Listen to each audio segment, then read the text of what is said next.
نحمده ونستعينه ونستغفره ونؤمن به ونتوكل عليه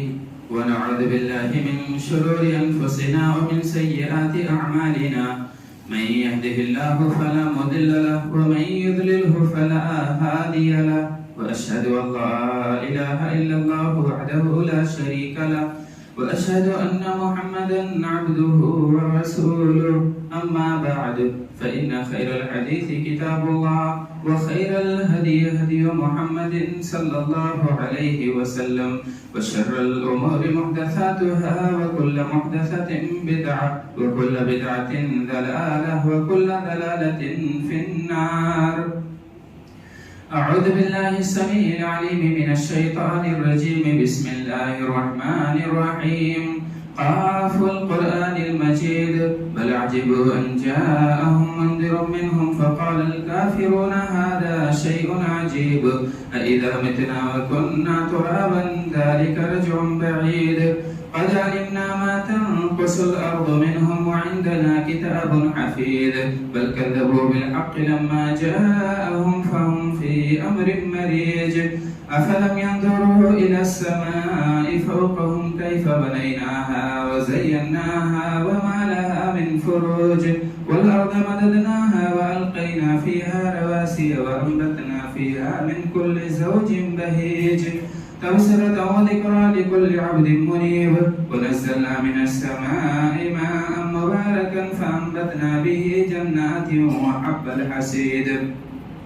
والنخل باسقات لها طلع نضيد رزقا للعباد وأحيينا به بلدة ميتا كذلك الخروج كذبت قبلهم قوم نوح وأصحاب الرس وثمود وعاد وفرعون وإخوان لوط وأصحاب الأيكة وقوم تبع كل كذب الرسل فحق وعيد أفعينا بالخلق الأول بل هم في لبس من خلق جديد. وقال تعالى في موضع آخر والسابقون الأولون من المهاجرين والأنصار والذين اتبعوهم بإحسان رضي الله عنهم ورضوا عنه وأعد لهم جنات تجري تحتها الأنهار خالدين فيها أبدا ذلك الفوز العظيم. محترم حاضرین جمعہ، میرے دوستوں، میرے عزیز بچوں، میری ماں اور بہنوں، سب سے پہلی وضاحت تو میں یہ کر دوں کہ اختلافی مسئلوں میں یا اختلافی تاریخوں میں بہت زیادہ دلچسپی دکھانا یا بہت زیادہ اس پر سننا اور سنانا یہ ذاتی طور پر مجھے پسند نہیں ہے، چونکہ یہ محرم الحرام کا مہینہ ہے.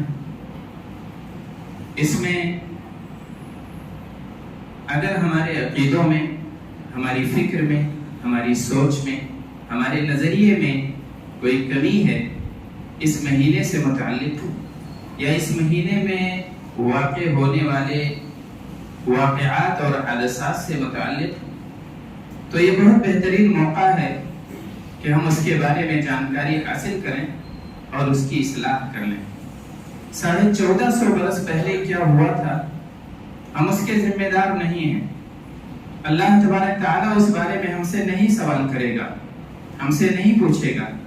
لیکن 1450 برس کے بعد کیا ہو رہا ہے، ہمارا اپنا رویہ کیا ہے، یہ اللہ تبارک تعالیٰ کے سپرد نہیں کیا جا سکتا ہے. اس کے بارے میں ہم سے باز پرس ہوگی. اگر ہمارا عقیدہ غلط تھا تو اس کی اصلاح ہم نے کیوں نہیں کی؟ معلومات اگر غلط دی گئی تھی تو اس کو درست ہم نے کیوں نہیں کیا تھا؟ جب اسلام کے ہیروز کو لعن و طعن کا نشانہ بنایا جا رہا تھا، جب صحابہ کرام کی قربانیوں کو نیچا دکھانے کی کوشش کی جا رہی تھی، تو تمہارے آنکھ تر ہوئے تھے کہ نہیں؟ تم روئے تھے کہ نہیں جب ابو بکر صدیق رضی اللہ عنہ کی عظمت کو نشانہ بنایا گیا، جب عمر فاروق رضی اللہ عنہ کو نشانہ بنایا گیا، جب بے شمار صحابہ کہ وہ نعوذ باللہ دین سے مرتد ہو گئے تھے، صرف چند لوگ ایسے تھے جو دین پر قائم تھے، تو اس وقت تمہاری کیا کیفیت تھی، تمہاری کیا حالت تھی؟ میرے بھائیوں اور دوستوں، اسی لیے میں چاہتا ہوں کہ آج چند اسباب جس کی اصلاح کی ضرورت ہے، جس کی درستگی کی ضرورت ہے، وہ ہم سنیں اور اسے درست کریں۔ اللہ کے رسول صلی اللہ علیہ وسلم کے صحابہ، نبی پاک صلی اللہ علیہ وسلم کے ساتھی، ان کے بارے میں آپ جانتے ہیں کہ صحابی کا شرف یہ دنیا کا سب سے بہترین شرف ہے، یہ انسانوں کے لیے سب سے اونچا مقام ہے، سب سے اعلیٰ رتبہ ہے نبوت اور رسالت کے بعد۔ اللہ تبارک تعالیٰ کی مخلوقات میں انبیاء اور رسول سب سے معزز ہیں، اور ان انبیاء اور رسول میں سب سے محترم رسول پاک صلی اللہ علیہ وسلم ہیں۔ انبیاء کرام کے ساتھی اور ان کے صحابہ سب سے بہترین لوگ ہوا کرتے تھے۔ جب اللہ کے رسول صلی اللہ علیہ وسلم نبی آخر الزمان ٹھہرے تو آپ صلی اللہ علیہ وسلم کے ساتھی بھی تمام صحابہ کرام میں، تمام نبیوں کے ساتھیوں میں سب سے اونچا مقام صحابہ کرام کا ہے۔ اللہ تبارک تعالیٰ نے ان کے دلوں کو جانچا تھا، اللہ تبارک تعالیٰ نے ان کا امتحان لیا تھا، اللہ تبارک تعالیٰ نے آزمائش کی بھٹی پر انہیں تپایا تھا، اور اس کے بعد انہیں اپنے نبی کے صحبت کے لیے چنا تھا، جیسا کہ نبی پاک صلی اللہ علیہ وسلم کی حدیث سے یہ بات بالتفصیل ثابت ہے۔ اور دوسرا مسئلہ اہل بیت کا آتا ہے۔ یہ بھی جاننا ضروری ہے کہ اہل بیت کون ہوتے ہیں۔ اگر آپ سے سوال کیا جائے کہ آپ کے گھر والے کون ہیں، آپ کے اہل بیت کون ہیں، تو سب سے پہلے آپ اپنے بیوی بچوں کا نام لیں گے، آپ اپنے آل و اولاد کا نام لیں گے۔ اہل بیت نبی پاک صلی اللہ علیہ وسلم کے قرابت داروں کو کہا جاتا ہے، اور اس کی تھوڑی سی اگر تفصیل دیکھیں گے تو قرابت کی 3 قسمیں بنتی ہیں۔ پہلی قرابت یہ ہوتی ہے کہ آپ صلی اللہ علیہ وسلم کی اولاد ہوں، آپ صلی اللہ علیہ وسلم کے بیٹے ہوں، آپ کی بیٹیاں ہوں، یا پھر نبی پاک صلی اللہ علیہ وسلم کی ازواج ہوں، آپ صلی اللہ علیہ وسلم کی بیویاں ہوں، آپ کی گھر والیاں ہوں، آپ کے اہل اور آپ کے گھر میں رہنے والیاں ہوں۔ اور تیسری قسم ہے کہ آپ صلی اللہ علیہ وسلم کے خاندان سے ہوں۔ یہ 3 رشتے ہوتے ہیں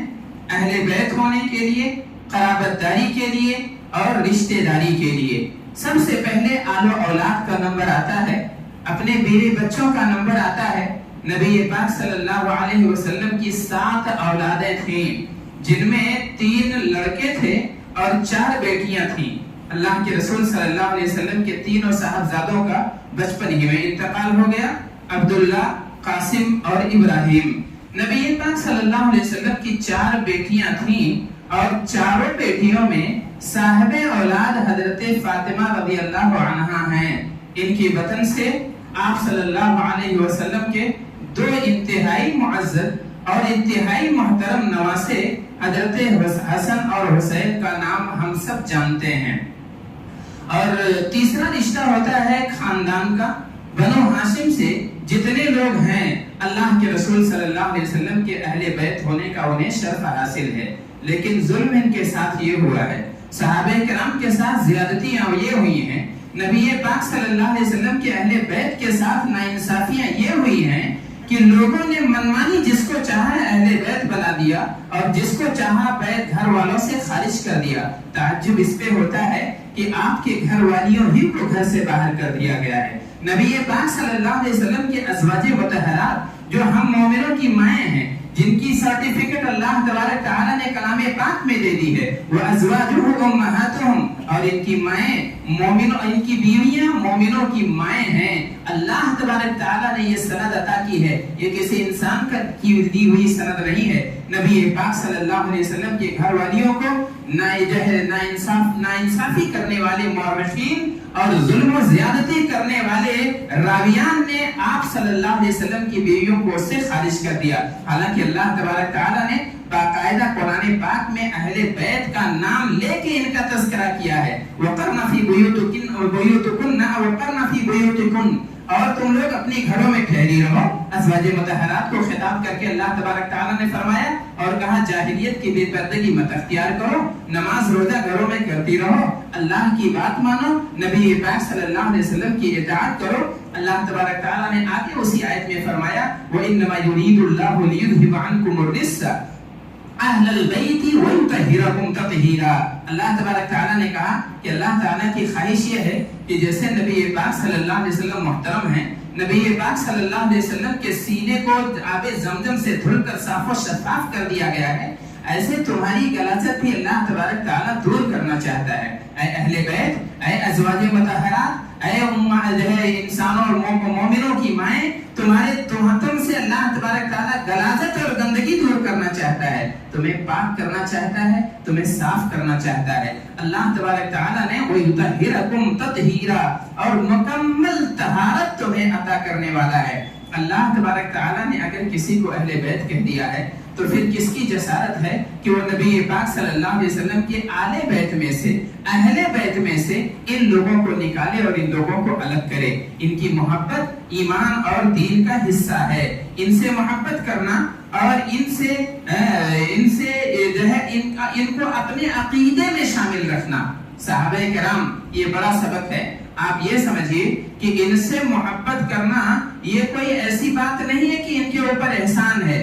بلکہ ان سے محبت کرنا ایمان کا لازمی جز ہے، آپ کے عقیدے کا اہم حصہ ہے۔ اگر آپ نے ان سے محبت نہیں کی ہے، اگر آپ نے ان کا احترام نہیں کیا ہے، آپ مومن ہو نہیں سکتے ہیں، آپ پرہیزگار نہیں ہو سکتے ہیں، آپ کی عبادتیں قبول نہیں ہو سکتی ہیں، آپ کا ایمان ادھورا رہے گا، وہ مکمل نہیں ہو سکتا ہے۔ بلکہ ان سے محبت کرنا، جیسا کہ امام طحاوی رحمہ اللہ نے،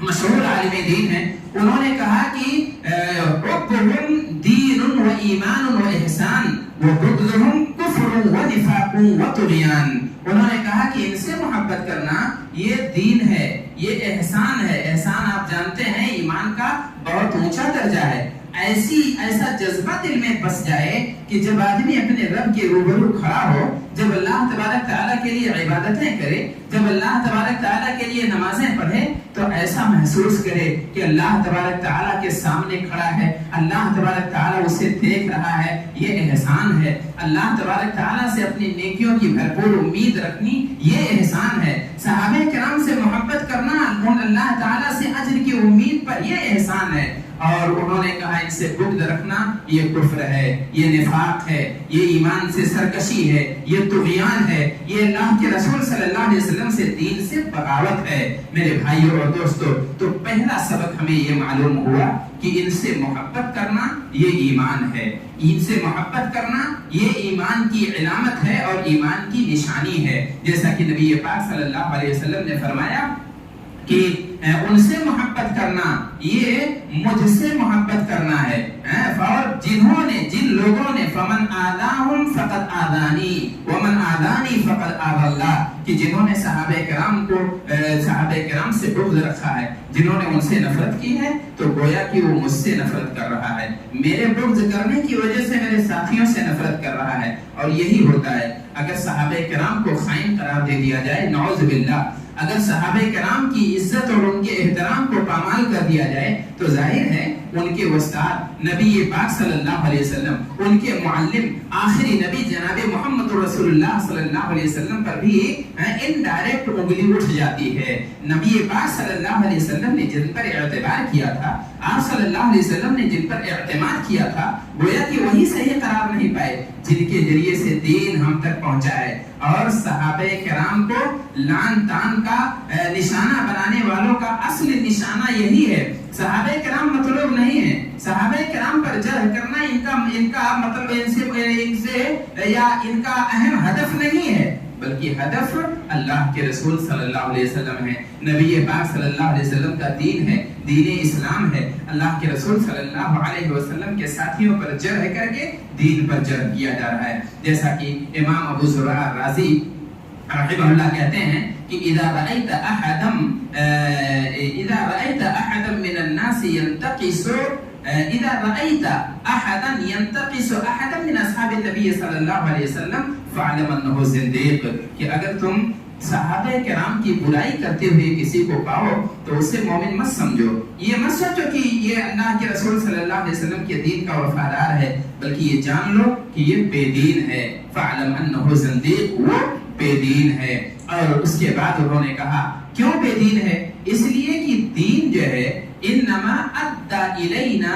القرآن والسنن ہم اصحاب النبی صلی اللہ علیہ وسلم، اس لیے کہ اللہ کا قرآن، نبی پاک صلی اللہ علیہ وسلم کا فرمان صحابہ کرام کے ذریعے سے ہم تک پہنچا ہے۔ تو وہ لوگ وَإِنَّمَا يُرِيدُونَ أَن يُجَرِّحُوا شُهُودَنَا، وہ لوگ ہمارے شاہدوں کو مجروح کرنا چاہتے ہیں، جنہوں نے دین منتقل کیا ہے ہم تک ان کو نشانہ بنانا چاہتے ہیں، حالانکہ یہ پورے دین کو نشانہ بنانا ہے، اللہ کے رسول صلی اللہ علیہ وسلم کو نشانہ بنانا ہے، اللہ تبارک تعالیٰ کے دیے ہوئے آخری دین کو نشانہ بنانا ہے۔ تو انہوں نے کہا یہ سمجھ لو کہ وہ نشانہ تم کو جو ہے تمہارے دین کو بنا رہے ہیں اور یہ جرح کے زیادہ حقدار ہیں۔ دوسرا نقطہ یہ ہے کہ آپ صلی اللہ علیہ وسلم کا دین سن 10 ہجری میں مکمل ہو چکا تھا۔ اليوم اکملت لکم دینکم واتممت علیکم نعمتی ورضیت لکم الاسلام دینا کے نزول کے بعد، اور کربلا کا واقعہ یا کربلا کا حادثہ 50 سال کے بعد واقع ہوا ہے۔ اب چاہے وہ 50 سال کے بعد کوئی سانحہ پیش آئے، چاہے کتنی بھی عظیم اور محترم شخصیت کے ساتھ پیش آئے، دین کے اصول بدل نہیں سکتے ہیں۔ دین کا جو ضابطہ ہے وہ قیامت تک کے لیے ہے، اس میں کسی حادثے سے کوئی تبدیلی نہیں آ سکتی ہے۔ اور تیسری چیز آپ یہ سمجھیں کہ صحابہ کرام اور اہل بیت سے محبت یہ انتہائی ضروری ہے، اس کی تعلیم نبی پاک صلی اللہ علیہ وسلم نے دی ہے، اس کی ترغیب اللہ تبارک تعالیٰ نے کلام پاک میں دی ہے، اور اسی لیے امام مالک رحمہ اللہ کہتے ہیں ان السلف كانوا يعلمون اولادهم حب ابي بکر وحب عمر كما يعلمون اولادهم سورا من القرآن، کہ صحابہ کرام کا یا اسلاف کا معاملہ یہ تھا کہ اپنی اولاد کو سکھاتے تھے، بتاتے تھے کہ ابو بکر صدیق رضی اللہ عنہ سے محبت کرو، حضرت عمر فاروق رضی اللہ عنہ سے محبت کرو، نبی کے پاک صحابہ کرام کی عزت کرو، احترام کرو، ویسے ہی تعلیم دیتے تھے جیسے قرآن کی صورتیں سکھاتے تھے۔ آج ضرورت اس بات کی ہے کہ ہم بھی صحابہ کرام سے محبت سیکھیں، صحابہ کرام کی عظمت سیکھیں اور خود اپنے بچوں کو سکھائیں، اپنے ساتھیوں کو بتائیں، اپنے گھر والوں کو بتائیں اور ان کی قربانیوں کو یاد کریں۔ نبی پاک صلی اللہ علیہ وسلم کے صحابہ پر گفتگو کرنا، ان کی باتوں یا ان کے واقعات کو لے کر ان پر تنقید کرنا، اس کی اجازت ہی نہیں اسلام نے دی ہے۔ پابندی ہے کہ آپ صحابہ کرام کی عزتوں کو اچھالیں، اس پر پابندی اللہ تبارک تعالیٰ نے لگا دی ہے کہ آپ صحابہ کرام کے بارے میں گفتگو کریں اور ان کی شان میں گستاخی کریں۔ نبی پاک صلی اللہ علیہ وسلم فرماتے ہیں لا تسبوا اصحابی فوالذی نفسی بیدہ لو ان احدکم انفق مثل احد ذهبا لما بلغ مد احدهم ولا نصیفہ۔ نبی پاک صلی اللہ علیہ وسلم کہتے ہیں میرے ساتھیوں کو برا بھلا مت کہو، میرے ساتھیوں کو سب و شتم کا نشانہ مت بناؤ۔ سب کہتے ہیں تسبو، کسی بھی ذریعے سے کسی کی شان میں گستاخی کرنا، تنقیص کرنا، چاہے اپنی زبان کے ذریعے سے، چاہے اپنے کام کے ذریعے سے، اپنے اعمال کے ذریعے سے، اپنے اشاروں کے ذریعے سے، اپنی تحریروں کے ذریعے سے، اپنی تقریروں کے ذریعے سے، اپنی گفتگو کے ذریعے سے صحابہ کرام کی شان میں گستاخی نہیں کی جا سکتی ہے۔ اللہ کے رسول صلی اللہ علیہ وسلم نے کہا اللہ پاک کی قسم کھا کے میں یہ بات کہہ رہا ہوں کہ اگر جو ہے صحابہ کرام نے اگر انہوں نے ایک مد غلہ خرچ کیا ہے اور کوئی آدمی آ کے احد پہاڑ جیسا سونا بھی خرچ کر دے اور سوچے کہ سابقون اولون کے درجے کو پہنچ جائے اس عظیم قربانی کے نتیجے میں، تو وہ نہیں پہنچ سکتا ہے۔ اب آپ ذرا سوچئے کہ صحابہ کرام کا جب یہ حال ہو کہ وہ سابقین کا درجہ نہیں پا سکتے ہیں، چاہے کتنی بھی بڑی قربانی دے دیں۔ احد پہاڑ آپ لوگوں نے دیکھا ہوگا، مدینے کا سب سے اونچا پہاڑ ہے، سب سے لمبا اور سب سے چوڑا پہاڑ ہے، مدینے کی ہر جگہ سے یہ پہاڑ نظر آتا ہے۔ نبی پاک صلی اللہ علیہ وسلم نے کہا اس کے برابر سونا بھی کوئی دیندار خرچ کر دے اور سوچے کہ ان کا درجہ پالے تو ہرگز نہیں پا سکتا ہے۔ میرے بھائیوں اور دوستوں، صحابہ کرام کی عزت کے لیے ان کی قربانیاں بھی یاد کیجیے۔ صحابہ کرام نے کتنی بڑی بڑی قربانیاں دی تھی۔ اللہ کے رسول صلی اللہ علیہ وسلم کو جب بھی ضرورت پڑی انہوں نے اپنی جان حاضر کر دی، مال کی ضرورت پڑی مال انہوں نے لٹا دیا۔ نبی پاک صلی اللہ علیہ وسلم نے جب بھی عہد و پیمان کیا، چاہے وہ لڑنے پر ہو چاہے مرنے پر ہو،